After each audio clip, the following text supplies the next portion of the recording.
एक टीचर, आजकल के टीचर, कुछ टीचर ऐसे हैं, एक टीचर ने अपने विद्यार्थियों से कहा बेटा अंडा खाया करो।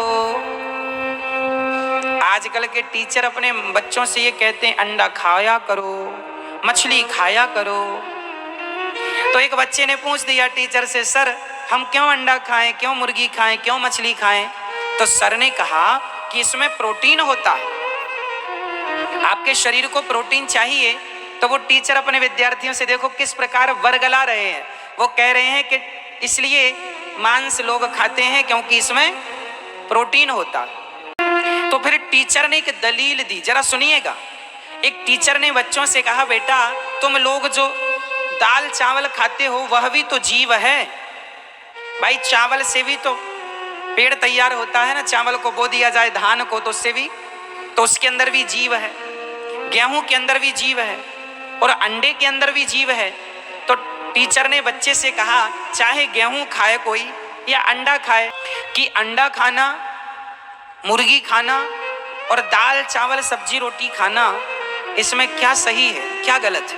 कई लोग ये कहते हैं कि दाल चावल सब्जी रोटी में भी तो जीव, उसमें भी तो हत्या हो रही है जीव की। अब इन मूर्खों को कौन समझाए?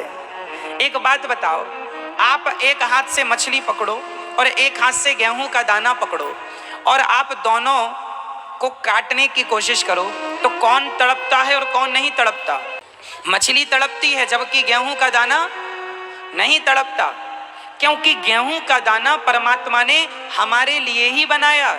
ईश्वर ने हमारे पेट को, जो गेहूं है ना, जो गेहूं, लोग कहते हैं गेहूं में भी तो प्राण है, चावल में भी तो प्राण है। भाई साहब गेहूं और चावल का प्राण हमारे प्राणों को बचाने के लिए, गेहूं चावल खाने के लिए ही बनाया विधाता ने, फल फूल इत्यादि। परंतु मछली को आप काटते हैं तड़पती है। गेहूं को काटेंगे तो खून नहीं निकलेगा, जबकि मछली और मुर्गी को काटेंगे तो खून निकलेगा। मुर्गी और मछली की आंखें हैं, मुंह है, वो ऑक्सीजन ले रही है, उसको देखते हैं हम लोग कि वो कैसे तड़पती है, जबकि गेहूं तो हमारे लिए ही ईश्वर ने बनाया। अब कोई ये सोचने लग जाए कि मछली खाओ या गेहूं खाओ एक ही, ना जी, तुम्हारा दिमाग खराब हो गया।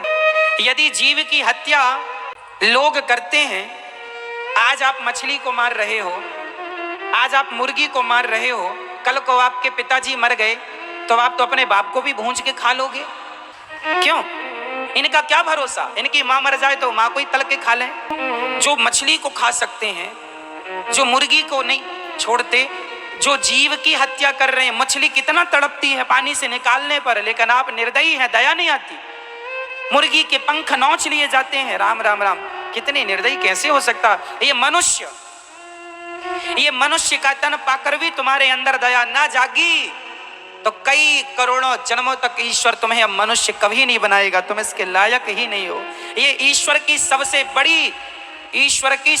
बड़ी कृपा यही है कि ईश्वर ने हमें मनुष्य बनाया। बड़े भाग्य मानुष तन पावा, मनुष्य का शरीर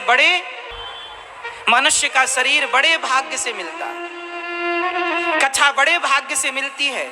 बताइए मांस खाने वाले लोग क्या दयालु हो सकते हैं?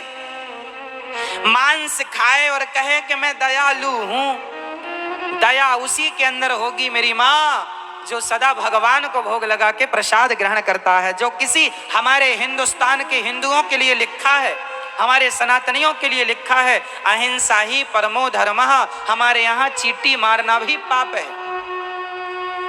हमारी दादी तो चींटी को भी आटा डालती है, हम तो चींटी को भी आटा डालते हैं और पक्षी के लिए छत में पानी और दाना रखते हैं।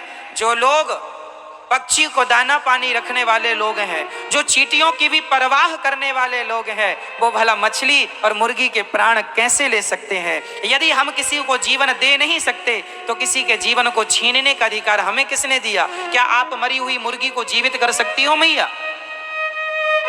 नहीं, तो फिर जिंदा को मारने का अधिकार किसने दिया आपको? तुम कसाई हो। ये लोग जो मांस खाने वाले हैं, ये लोग कौन हैं? कसाई बकरे की गर्दन पर तलवार चलाता है, बकरे को मार डालता है। पहले लोग कसाई का दर्शन कर लेते थे तो भगवान के मंदिर जाके पाप से माफी मांगे, विधाता हमने कसाई को देखना भी पाप है, क्योंकि ये हत्यारा है, हत्यारे को देखने से भी पाप लगता है।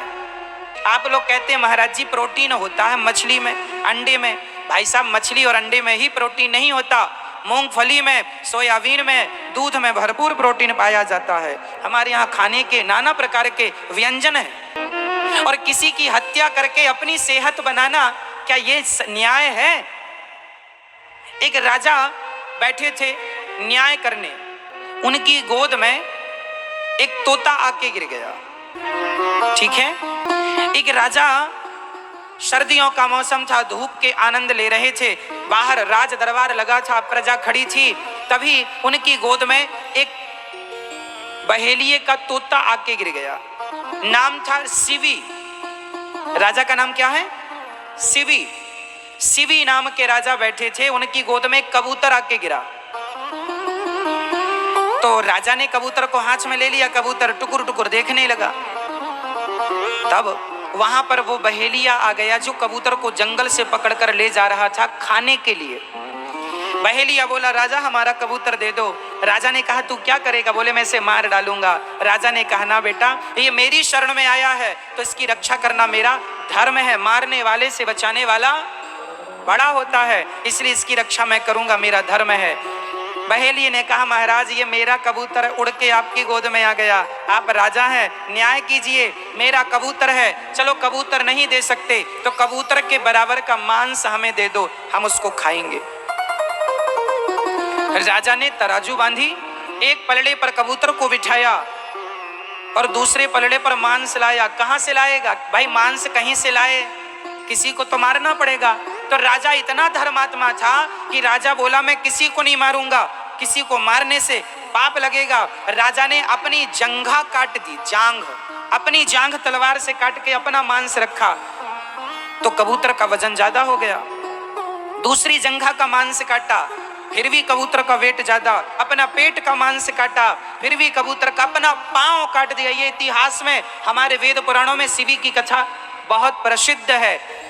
एक राजा ने एक पक्षी के लिए अपना पांव काट दिया दोनों, और फिर भी कबूतर मायावी था, उसका वेट बढ़ता गया, वजन बढ़ता गया। अंत में राजा ने अपना सिर काटने के लिए तलवार गर्दन पर रखी, तब उस कबूतर से भगवान प्रकट हो गए। वाह राजन, मैं तुम्हारे धर्म की परीक्षा ले रहा था कि तुम कितने धर्मात्मा हो। धन्य है ये राजा जो अपनी प्रजा के पक्षियों के बदले भी अपनी जान देने को तैयार है।